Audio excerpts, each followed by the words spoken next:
Hello students, आप सभी का स्वागत है मेरे इस यूट्यूब चैनल पर। आज हम प्रश्नावली 1.2 को हल करते हैं। तो पहला प्रश्न क्या है? सिद्ध कीजिए कि √5 एक अपरिमेय संख्या है। तो हमारा पहला प्रश्न है कि हमें √5 को सिद्ध करना है कि वो एक अपरिमेय संख्या है। ठीक है, तो उससे पहले हमें क्या पता होना चाहिए कि परिमेय संख्या क्या होती है और अपरिमेय क्या होती है। परिमेय संख्या वो संख्या होती है जिसे हम क्या कर सकते हैं, P/Q के रूप में व्यक्त कर सकते हैं। ठीक है, P/Q, A/B कुछ भी लिख सकते हैं। ठीक है, मतलब इसको बट्टा के रूप में अगर हम दर्शा सकते हैं तो वो संख्या परिमेय होती है, और जिसको हम बट्टा के रूप में नहीं लिख सकते उनको हम क्या बोलते हैं, परिमेय संख्या नहीं है। ठीक है, जिनको हम P/Q के रूप में नहीं दर्शा सकते। ठीक है, यानी बट्टा के रूप में नहीं दर्शा सकते उसको हम अपरिमेय संख्या कहते हैं। तो ये बोल रहे हैं कि √5 जो है वो एक अपरिमेय संख्या है, वो हमें पता है, लेकिन हमें सिद्ध करना है। तो सिद्ध करने के लिए हम क्या करते हैं कि हम माना √5 जो है वो एक परिमेय संख्या है, परिमेय संख्या है। ठीक है, हमें अपरिमेय संख्या है ये सिद्ध करना है, इसीलिए हमने एक गलत कल्पना करी है कि √5 एक परिमेय संख्या है, यानी हमने मान लिया। ठीक है, अभी मैंने बताया था कि परिमेय संख्या क्या होती है, जिसको P/Q के रूप में लिख सकते हैं। तो √5 का भी हम परिमेय संख्या है तो उसको भी हम लिख सकते हैं बराबर A/B। √5 जो है A/B के बराबर हो सकता है, क्योंकि ये एक परिमेय संख्या है ना। ये परिमेय संख्या तो इसके बराबर में भी ये परिमेय संख्या है, तो हम इसको इसके रूप में लिख सकते हैं। तो मैंने लिख दिया √5 बराबर A/B, जहां पे A और B जो है दोनों क्या है, सह अभाज्य संख्याएं हैं। ठीक है, सह अभाज्य संख्या का मतलब क्या हुआ? सह अभाज्य संख्या का मतलब हुआ इन दोनों का कोई भी गुणनखंड जो है वो उभयनिष्ठ नहीं है। तो इसका मतलब क्या हुआ, AB सह अभाज्य है। ठीक है, तो √5 बराबर A/B। अब मैं क्या करूंगी, दोनों पक्षों में पहले तो मैं इसको पक्षांतरण कर देती हूँ। ठीक है, ये नीचे है भाग में तो ऊपर जाएगा तो गुणा में हो जाएगा। तो √5B बराबर क्या हुआ, A। ये मैंने पक्षांतरण किया। ठीक है, तो आगे लिख देना क्या किया मैंने, पक्षांतरण करने पर या फिर एडजस्ट किया इसको। ठीक है, फिर क्या करेंगे, दोनों पक्षों में वर्ग करने पर क्या करेंगे, दोनों पक्षों में वर्ग करने पर। तो √5B का स्क्वायर बराबर A का स्क्वायर। ठीक है, तो √5 तो स्क्वायर से √ कट गया तो क्या हुआ, 5B² बराबर A²। ऐसे लिखूं B² बराबर 5 गुणा में तो इधर भाग में चला जाएगा तो A²/5 हो गया। ठीक है, तो इसका मतलब क्या हुआ कि चूंकि जो 5 है वो 5 जो है A² को विभाजित करता है ना, क्योंकि हमें दिख ही रहा है A²/5 है। तो मतलब क्या हुआ, A² में 5 को विभाजित कर रहा है, यानी 5 जो है वो A को भी विभाजित करेगा। चूंकि 5 A² को विभाजित करता है इसलिए 5 जो है वो A को भी विभाजित करेगा। ठीक है, तो इसको हम ये लिख सकते हैं A बराबर 5C, क्योंकि अगर ये नीचे आएगा तो यही हुआ ना, 5 A को भी विभाजित करेगा तो उसका क्या आएगा, C आएगा। तो C जो क्या है, C एक पूर्णांक है। ठीक है, C एक पूर्णांक के रूप में हमने यहाँ पे लिया है। अब मैं तो क्या करूं, वर्ग करने पर क्या आएगा, इधर A² बराबर इन दोनों का स्क्वायर करेंगे तो क्या आएगा, 5 25 और C², यही आएगा। अब ये मैंने मान लिया कि अगर समीकरण यह है 1, ठीक है, तो अब A² का मान समीकरण 1 में रखने पर, ठीक है, यानी A² का मान समीकरण 1 में रखने पर, यानी जो मैंने A² निकाला है उसको समीकरण 1 में रखेंगे।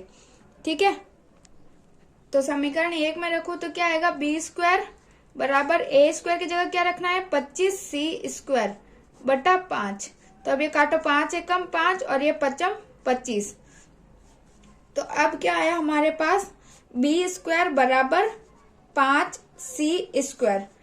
तो अगर c² को लिखूं तो क्या आएगा, b² बट्टा 5 कर दूं बराबर c², क्योंकि ये गुणा में था तो इसके नीचे आएगा तो भाग में आ गया।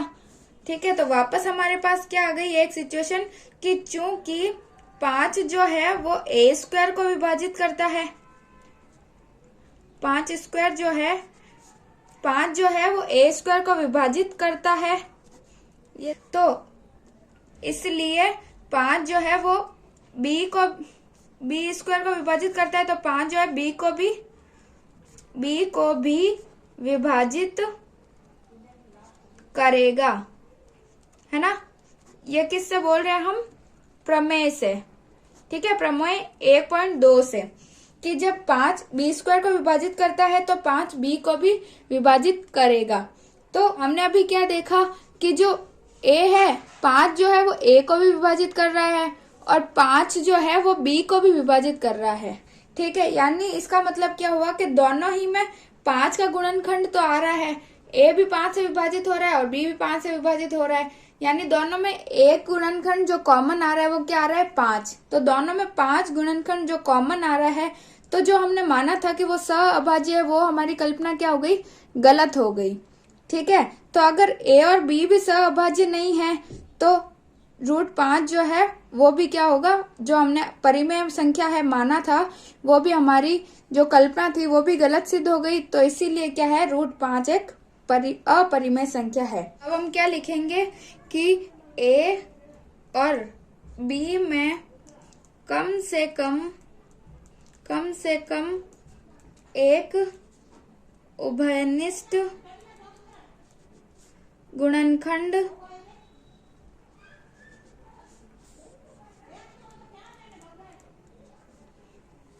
क्या बोलेंगे हम, a और b में कम से कम एक उभयनिष्ठ गुणनखंड जो है वो क्या है, 5 है। जो हमारी कल्पना जो है, जो हमने कल्पना की थी, जो इस तथ्य का विरोधाभास है, किसका, इस तथ्य का विरोधाभास है कि a और b सह अभाज्य, जो हमने माना था ना, सह अभाज्य गुणनखंड है। ठीक है, इस विरोधाभास से सिद्ध होता है कि √5 जो है वो परिमेय संख्या जो हमने माना था वो नहीं है ना, परिमेय संख्या नहीं है, अतः √5 क्या है, एक अपरिमेय संख्या है। ठीक है, और ये प्रश्न एग्जाम में आता ही आता है। इस प्रश्नावली 1.2 का एक प्रश्न तो एग्जाम में जरूर आएगा कि √5, √3 या कुछ भी आ सकता है कि वो एक अपरिमेय संख्या है। तो इसमें हमें सबसे पहले क्या करना है, वापस बता देती हूँ एक बार, कि सबसे पहले हमें ये कर लेना है कि अगर √5, हमें एक गलत कल्पना कर लेनी है कि √5 एक परिमेय संख्या है। तो अगर परिमेय संख्या है तो इसको हम a बटा b के रूप में लिख सकते हैं, और a बटा b भी क्या लिया है हमने, एक सह-अभाज्य संख्या लिए है। ठीक है, सह-अभाज्य गुणनखंड। सह-अभाज्य गुणनखंड का मतलब है जिनमें एक भी गुणनखंड जो है वो उभयनिष्ठ नहीं होता है। ठीक है, फिर हमने क्या किया, इसका पक्षांतरण कर लिया, जो भाग में था वो गुणा में चला गया। फिर हमने दोनों तरफ क्या किया, वर्ग कर लिया।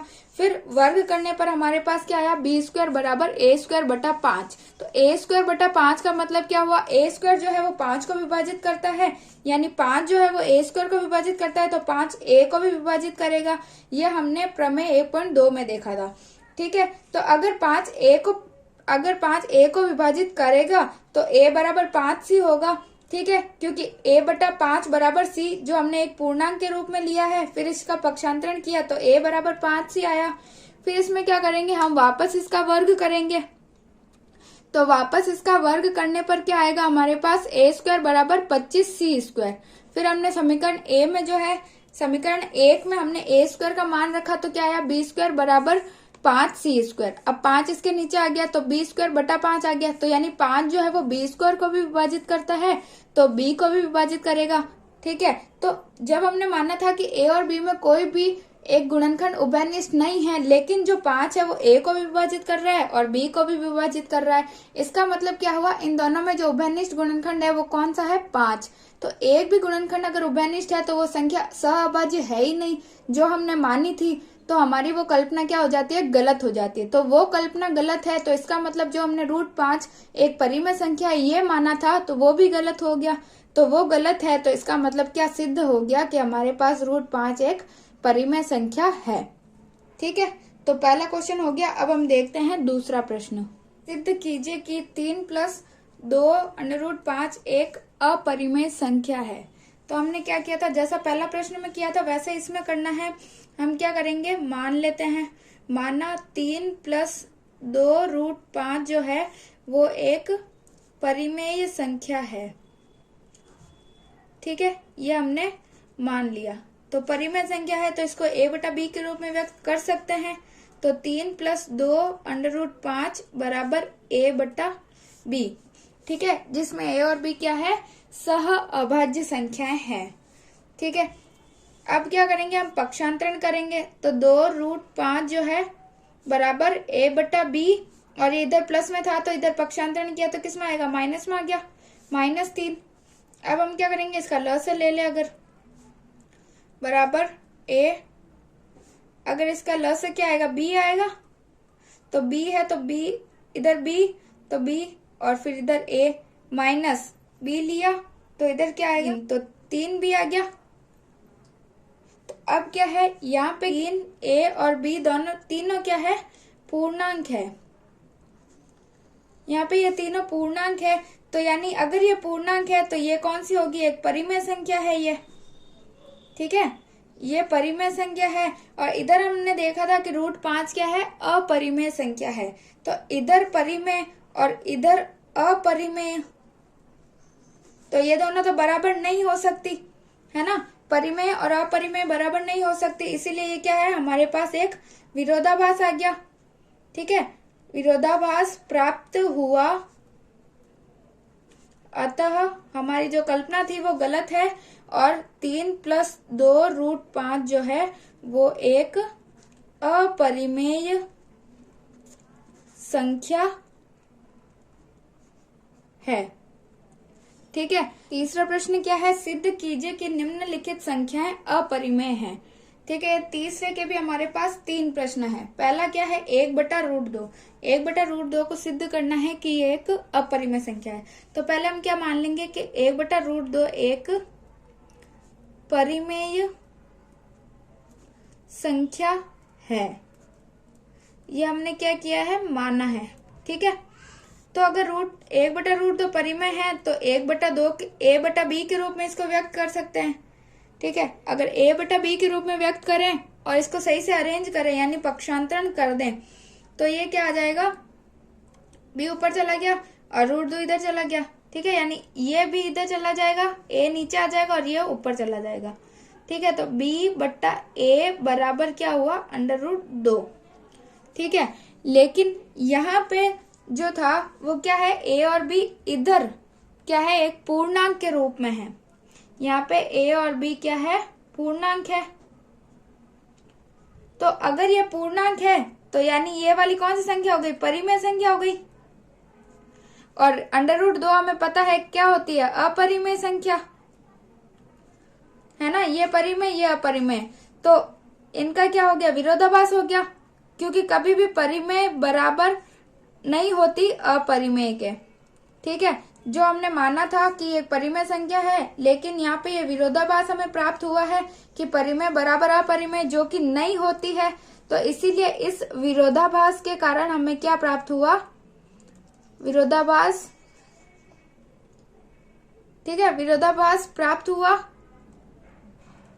तो अतः 1/√2 की जो हमने कल्पना की थी कि यह परिमेय संख्या है वो हमें गलत सिद्ध हुई और 1/√2 क्या हुआ, एक अपरिमेय संख्या है। ये हमारा सिद्ध हो गया।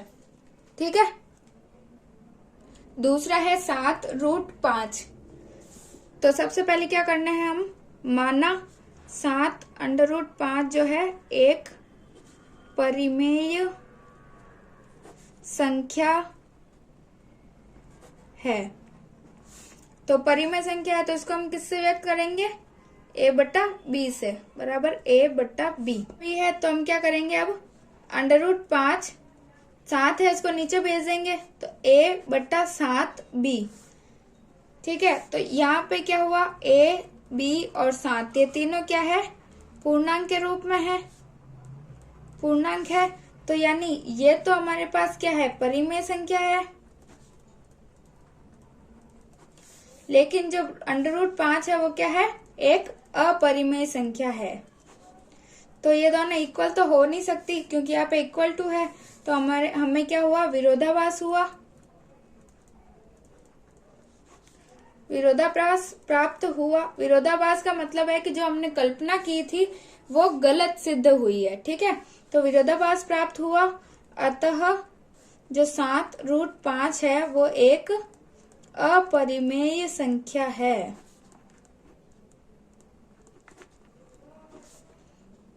ठीक है, तीसरा प्रश्न है 6 + √2 है जिसको हमें सिद्ध करना है कि एक अपरिमेय संख्या है।